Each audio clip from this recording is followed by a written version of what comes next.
We've reached the penultimate theory, which is the next to last one using my favorite word, penultimate. This one is called structuration theory. This one's a little more abstract than the other four that we've already discussed.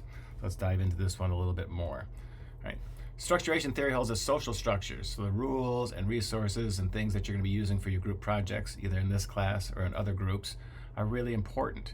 However, different groups are going to use those tools and rules a lot differently than each other. So thinking about your previous assignment where you had to sort of examine a video, a TV show or a movie, maybe one group decided that the best way to do it was to watch it all at once, all together, and comment on it and have someone maybe take notes. Maybe other people decided to break it down and watch it individually and then come together to sort of discuss what you were going to talk about and how you're going to sort of present that final project for that assignment. So thinking about the group and roles and how the rules are working and the tools you have to use are very important in this theory. Right, this was started back in 1984 and then sort of adapted in the 90s, basically looking at different things about small group and the social structures that are in those groups. So this goes back a little bit to the idea of group stages, the whole idea of norming, forming, and storming.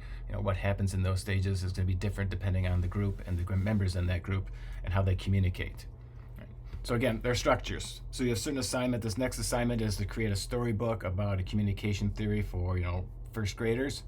So I've given you some things you can do, some rules and some templates and a rubric to use to sort of follow through on this. You're then in the second stage, you're going to sort of shape that interaction, how you're going to do that. So maybe a lot of the members of the group want to use a group chat to communicate, but maybe there's two older members in the group who prefer email, or maybe going on Zoom, or maybe even actually, God forbid, using the phone and making a phone call to talk to people and having a group chat and actually audio group chat where you're talking to each other. Third step is then appropriation. How do you then sort of change the rules that you're using? What are you going to be doing? How are you going to sort of make this work? So one group's going to do it one way, another group's going to do it a totally different way, and they're going to agree on that as part of the group communication process.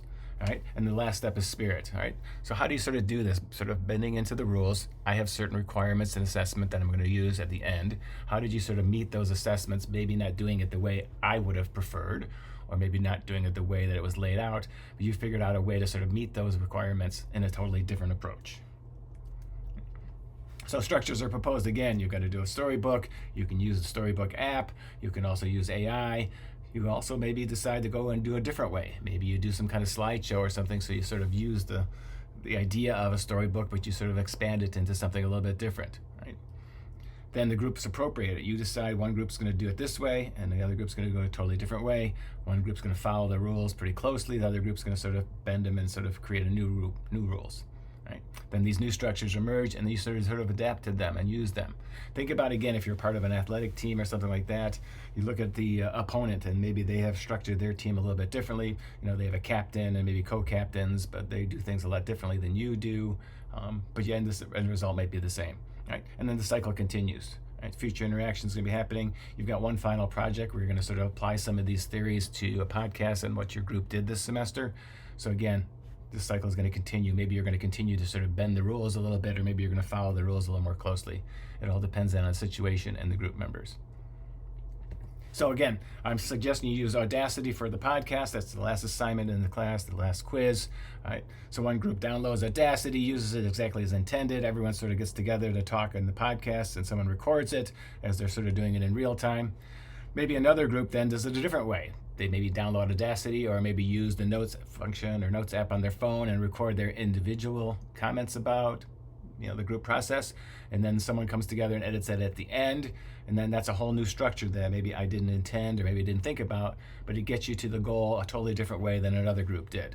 So think about how that might work, again, moving forward in your group, doing the final projects. So think of a rule or tool your current group project was agreed to. Was it formal or informal? Did I lay it out and say you should do this and this is how it should go? Or did you sort of adapt that and make it a little bit different and make it your own? Right? So think about how that worked, and maybe again jot down some notes so you're ready for that final project and that last quiz when you have to create a podcast talking about some of these theories. Right? So again, explains why some rule or technology can play out so differently across different groups. I think we've seen that all around, how people use different things totally in a different way. Right? It captures groups as active agents, so you're not just following rules, you're sort of adapting and making things work for you, for your situation. right? Again, it's a little more abstract, and this thing doesn't after a whole lot of descriptive, it's more descriptive, that's what I meant to say. It doesn't really sort of predict that you're going to be really good. So maybe a group goes away from what I was sort of suggesting, and that may or may not produce a desired result. So maybe sticking to the rules may have been the preferred way, or maybe what you guys decided to do made it even better than what I was thinking. So think about those kind of things as you're getting ready for that. Right, so structures, rules become the duality of structure. So again, this sort of communication, weird kind of terms. Groups appropriate structures in their own way. Sometimes they go faithfully and follow things pretty much to the T. Other times they go off the rails and do something totally different. And maybe the result is going to be good or bad. It's an ongoing cycle. It's not a one-time setup. Think about this. This is the penultimate one. You're all set to go for the last one, which will be available in a week or two.